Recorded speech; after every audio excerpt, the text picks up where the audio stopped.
سنیے ذرا، حضور علیہ الصلوۃ والسلام کے دور میں تو جمعہ کی دو اذانیں نہیں ہیں، حضرت ابوبکر کے دور میں نہیں ہے، حضرت عمر کے دور میں نہیں ہے۔ جو جمعہ کی دو اذانیں نہیں دیتا وہ اہل حق کو یہی کہتا ہے کہ حضور نے تو نہیں سکھایا۔ ہم کہتے ہیں حضور نے کچھ آگے بھی فرمایا تھا یا کہا تھا صرف میرا سیکھا لے کر چلنا؟ اب جواب نہیں ہے۔ وعلیکم السلام ورحمۃ اللہ وبرکاتہ۔ اللہ رب العالمین آپ کو جزائے خیر عطا فرمائے اور خیر و عافیت میں رکھے۔ آپ کا سوال بڑا ہی عجیب ہے، وہ یہ ہے کہ جمعہ کے دن دو اذانیں ہوتی ہیں۔ پہلی اذان کا جواب تو دے دیتے، لیکن ایک شخص نے مجہول الحال آدمی نے کہا ہے کہ خطبہ سے پہلے جو اذان ہوتی ہے اس کا جواب دینا حرام ہے۔ دراصل یہ مجہول آدمی مسئلہ جانتا ہی نہیں ہے۔ میں یہ بات کہہ رہا ہوں اس لیے کہ نبی مکرم صلی اللہ علیہ وسلم کے زمانے میں یہی اذان جو آج خطبہ سے پہلے دی جاتی ہے یہی اذان تھی، دوسری اذان تھی ہی نہیں۔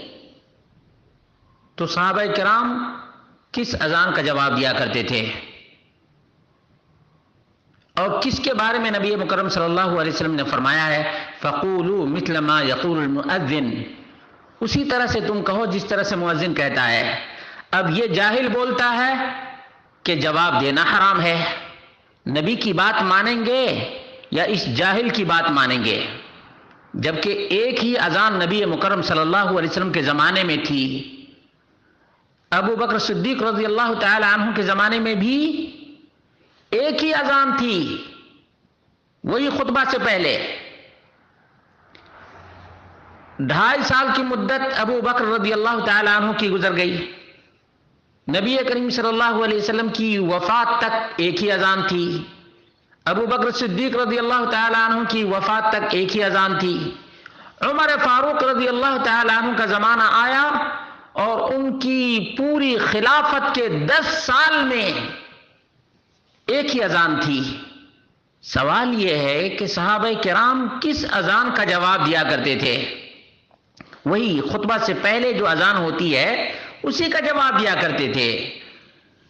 عثمان رضی اللہ تعالی عنہ نے لوگوں کی تعداد میں اضافہ دیکھا اور مسجد سے دوری پر مقام زورا، جہاں پر مارکیٹ لگتی تھی، جہاں پر سوق تھا، بازار لگتا تھا، وہاں پہ انہوں نے ایک اذان دلوائی تاکہ جو خرید و فروخت کرنے والے لوگ ہیں ان کو پتا چل جائے کہ آج جمعہ کا دن ہے، آج جمعہ کا دن ہے۔ تو دوسری اذان مقام زورا پر، یہ بخاری شریف کے الفاظ ہیں، مقام زورا پر عثمان رضی اللہ تعالی عنہ نے اذان دلوائی ہے۔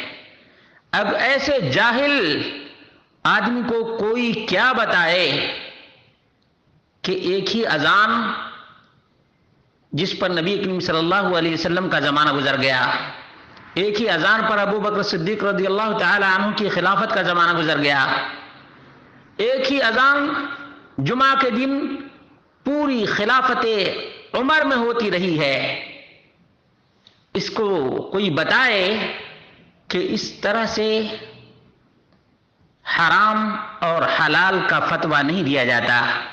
بس اللہ رب العالمین سمجھ عطا فرمائے۔ اسی لیے کسی تابعی نے کہا تھا کہ جب سنت کو لوگ مٹا دیتے ہیں اور بدعت کا رواج ہو جاتا ہے، اب کوئی سنت کو زندہ کرنا چاہتا ہے تو لوگ اسی کو بدعت قرار دینے لگتے ہیں، جیسا آج آپ کے ساتھ ہو رہا ہے کہ اصل سنت کے مطابق جو اذان ہو رہی ہے اس کے جواب پر تو حرمت کا فتویٰ دیا جا رہا ہے، اور جو اذان بعد میں شروع کی گئی ہے اس کے جواب پر آمادہ کیا جا رہا ہے۔ اینچے بلعجبی است